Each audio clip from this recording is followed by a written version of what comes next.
Wasalisu yang ketiga min aina tasabta malaka. Min aina dari mana iktasabta engkau usahakan malaka harta engkau. Dari mana kau usahakan hartamu? Kamu dapat harta dari mana? Kerjanya apa? Bagaimana kerjanya? Lebih baik cari kerjaan yang halal, dari kata sedikit. Dari kata sedikit cari yang halal. Yang haram jauh-jauhin, yang syubhat juga sama jauh-jauhin. Yang pasti-pasti aja. Dagang itu enak banget, halal gitu. Dagang aja kadang orang masih bikin curang. Kita kalau lihat apa investigasi orang dagang, ya Allah, dia taruhin apa aja yang penting untung, biar untungnya banyak. Ada yang taruhin borak lah, ada yang ditaruhin apa itu, macam-macam lah ya.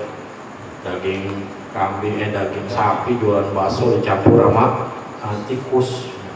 Kadang dicampur sama daging babi, daging celeng. Itu investigasi deh. Awalnya saya coba-coba ya, tapi enak juga, untungnya banyak ya. Allah gondrong gitu, inisial gondrong. Awalnya saya coba-coba Pak ya. Investigasi. Hati-hati ya. Dagang aja masih banyak. Kerja sama kerja juga. Yang nggak jelas, yang jelas-jelas aja halal walaupun dikit, dapatnya menurut kita gaji kayaknya dikit banget. Ini berapa nih gajinya sebulan? Sebulan saya gaji sekitar setengah doang. Apa yang paling halal? Nanti kalau halal itu insya Allah berkah. Berkah itu sejadatul khair, bertambah kebaikan. Dengan duit itu kebaikan kita makin banyak karena rezeki bukan di sana. Hati-hati. Orang kerja juga bisa merubah mindset. Kadang dia jadi mindsetnya ya udah rezeki gue pokoknya tanggal 1 gue gajian. Mau gue sholat kek, mau kagak sholat kek, tanggal 1 gue gajian. Hati-hati tuh. Itu kalau mindsetnya udah merubah kepada gaji. Jadi gaji gue. Kalau kita enggak, penghasilan gaji memang segitu, tapi rezeki dari mana-mana aja. Ya, insya Allah. Coba lihat orang-orang yang pada terkena dampak COVID. Tadinya pada punya kerja, jadi nggak punya kerjaan. Apa dia mati? Enggak. Kecuali yang putus asa pada bunuh diri kali gitu. Lain lagi halnya itu mah nggak punya iman di dalam. Tapi kalau yang punya iman dia tenang aja. Nah, coba perhatiin, apakah dia kelaparan? 4 bulan, udah 5 bulan, 5 bulan COVID dari awal COVID udah ada yang berhenti. Nggak kerja sama sekali, nggak ada penghasilan sama sekali. Guru-guru yang honorer, masya Allah, lihatin guru-guru honorer. Dia kerja aja gajinya kagak ada. Bahasa kagak ada, bukan kagak ada, dikit banget. Lalu bagaimana dia kagak kerja? Gimana dia? Pedagang-pedagang yang menggantungkan dagangannya di sekolah-sekolah, sekolah pada tutup. Tukang jaga kantin puyeng kan lama-lama. Aduh gimana ini? Aduh cilok nggak ada yang beli katanya. Tukang gorengan, aduh gorengan nggak ada yang beli. Aduh tukang es teh poci, aduh teh poci. Aku nih nggak ada anak sekolahan. Apakah dia kelaparan? Enggak, masih ada kalau kasih rezeki tetap. Padahal dia dari situ kata dia, saya sehari-hari emang kalau dagangnya di sekolahan doang sih dapat. Tukang otak-otak, bahasa kita gitu. Kalau ada sekolahan, ada sekolahan, alhamdulillah. Ya 100.000 kita bawa pulang nggak bisa ada untung 100.000, 150.000. Kan kalau 20 hari aja tuh 150.000 kita bawa pulang 3 juta kan. Begitu sekolah sekarang nggak boleh. Sekolahnya online, kan dagang nggak bisa ada orang-orang online. Dagang nggak bisa online. Akhirnya gimana? Ya udah. Kalau kayak gitu dia kagak ada penghasilan. Pasti berkurang, pasti nggak? Pasti. Tapi kalau urusan kelaparan, belum tentu. Urusan kelaparan belum tentu. Ya. Orang masih pada bisa hidup. Itu tandanya sudah ada yang menjamin rezeki. Nominal boleh, sekedar nominal. Tapi rezeki kita jangan terpaku kepada nominal. Ya, rezeki kita bukan digaji doang. Jadi jangan takut, tenang aja. Sama, Ustadz juga begitu kan. Ustadz-ustadz yang ecek-ecek. Aduh, pandemi gimana ini nih? Aduh, maulidan kagak ada. Tahlilan kagak ada. Orang nggak boleh tahlilan, bubarin sama RW. Nggak boleh tahlilan, nggak boleh kumpul-kumpul. Tahlilan kagak ada lagi. Aduh, gimana ini? Kalau orang mati lagi, orang matinya. Orang mati sekarang nggak boleh tahlilin lagi. Kemarin apa namanya Isra Mi'raj, waduh Isra Mi'raj panggilan, nggak ada lagi panggilan. Itu keluar mulut kata-kata itu dari ya teman-teman saya. Ustadz padahal, tapi kok bisa keluar kata-kata itu dari mulutnya? Itu berarti menandakan dia menggantungkan hal itu kepada sesuatu. Orang yang pada kerja banyak.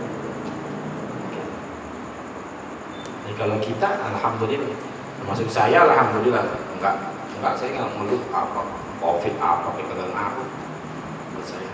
Terus ngaji ya terus, ya istilahnya rezeki mah insya Allah ada, insya Allah. Jadi begitu, jadi jangan takut. Orang mau masak kopi, saya masak kopi saya ganti mobil. Sombong banget. Lagi kopi itu, sampai engkoh-engkohnya kebingungan, kan lagi pada susah ini, kok ini malah nyari duit gua ada ngapain. Jadi jangan bingung, jangan gara-gara nggak bisa ceramah.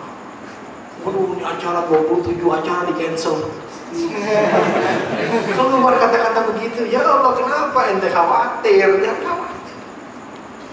Jangan khawatir. Gimana ini gaji, gimana ini? Kok pada kebingungan ternyata? Ya Allah. Saya ngajar aja. Diambil duitnya kagak diambil, duitnya kagak dikasih gaji, ya biarin aja. Sampai kemarin pada ribut masalah THR. Jadi dosen-dosen pada nggak dapat THR, karena emang kan nggak masuk. Ya, karena nggak masuk. Ada nggak dapat THR, yang dapat THR yang ketua-ketuanya doang, kaprodi gitu-gitu ya. Lalu kemudian rektor, yang dapat begitu-gitu doang dapat. Dosen-dosen yang ngajar-ngajar mata kuliah nggak dapat, pada ribut, pada rame. Biasa di grup ya begitu. Ternyata mereka menggantungkan. Jangan digantungin, jangan. Kalau ada ambil. Kalau memang hak kita, kalau nggak ada pun nggak apa-apa, serahkan kepada Allah. Hasbunallah wa ni'mal wakil. Jadikan Allah sebagai ya sepaling baik wakil kita. Tenang aja. Jadi begitu. Min aina tasabta malaka. Dari mana kau usahakan harta? Kamu dapat harta dari mana? Ar-rabi'u yang keempat, fi ayyi syai'in saraftahu. Fi ayyi syai'in, untuk apa? Bahasa kita gitu. Pada sesuatu apa kan gak enak. Untuk apa saraftahu, kau habiskannya? Maksudnya habiskan harta, punya kembali ke malaka. Ke malak, yaitu ke harta. Untuk apa kau habiskan hartamu? Buat apa kamu buat habisin harta kamu? Ya. Buat beli koalan? Buat apa? Jadi jadikan apa yang kita beli, jadikan apa yang kita habisin harta kita ada niat maksud. Ada niat maksud. Jadi begitu. Jadi jangan apa-apa tuh kita ya semau kita, enggak. Jadiin ada maksud. Sedekah buat itu. Ada teman saya tanya, ente kok punya mobil sampai 2? Kata dia gitu. Emang nggak berlebihan? Ente nggak tahu niat saya beli mobil yang pertama buat apa? Dulu itu yang awal buat usaha. Saya niatin buat usaha itu dari rapi. Kalau misalkan mobil udah ada, udah rapi, saya niatin buat haji. Jadi kan kalau haji yang anuan, yang biasa 25 juta, ya dapatnya kan 22 tahun kalau sekarang di DKI. Kalau saya daftar umur 30, berarti dapatnya umur 52. Wah, udah boyok. Udah aki-aki dong. Takut gak ada umur, saya niatin, ya Allah, saya pengen punya sesuatu yang memang nanti kalau misalkan bisa, ya buat daftar haji yang plus lah minimal. Syukur-syukur furoda. Jadi ada haji plus, ada haji furoda. Kalau haji plus, kalau sekarang itu daftar sekitar 80 juta. Nanti pas mau selesai baru nambahin lagi sekitar 100 jutaan lebih, 120-an. Terus harga mobil itu, kalau menurut ini saya, bagaimana kalau gue usahain biar punya mobil, ntar gue alihin. Tadinya begitu pikiran saya, niatnya. Ya, nanti pun kalau misalkan saya tengah jalan ada sesuatu ya, kebutuhan yang lain, ya, misalkan kita buat majlis atau apa ya boleh, nggak apa-apa. Kita pakai dan buat yang lain dulu. Atau hadis roda, ya Allah kita bisa hadis roda. Hadis roda kalau sekarang 250 juta, 250 juta. Ada yang sampai 300 tergantung. Nah, kalau itu tahun itu daftar langsung berangkat. Makanya kalau misalnya kita yang pada kerja nih, pada ini niatin usaha apapun. Nah niatinnya apa? Kalau saya punya sampai keuntungan ada 250 juta, saya pengen pergi haji. Jangan tahu-tahu haji produk. Yakin bahwa Allah akan sampai. Jadi begitu caranya. Jadi kalau kita nanti berusaha, kita dagang, kita apa, kira-kira cuma dapat 250 juta bisa nggak? Bisa nggak? Bisa lah. Bisa lah.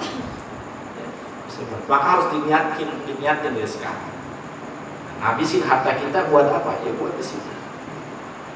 Mau sekarang saya lagi bangun begini ya, saya rela apapun nanti dialihin buat bangunan dari berkurang. Makanya alhamdulillah kita bisa minjem, saya minjem duit sama Abi. Ya karena jaminannya dia mobil. Saya habis punya mobil, kalau emang habis nggak bisa bayar, ambil mobil. Tinggal gitu doang. Jadi saya mendidik sama keluarga sama Abi dari kecil. Untuk beli apa-apa sendiri gitu sob ya.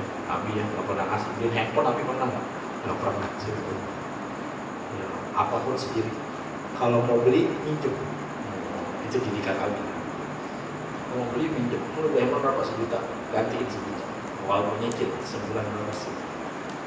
Itu saya bilang, makanya saya bilang saya berani pinjam uang bangun majlis, nah itu jaminannya mobil.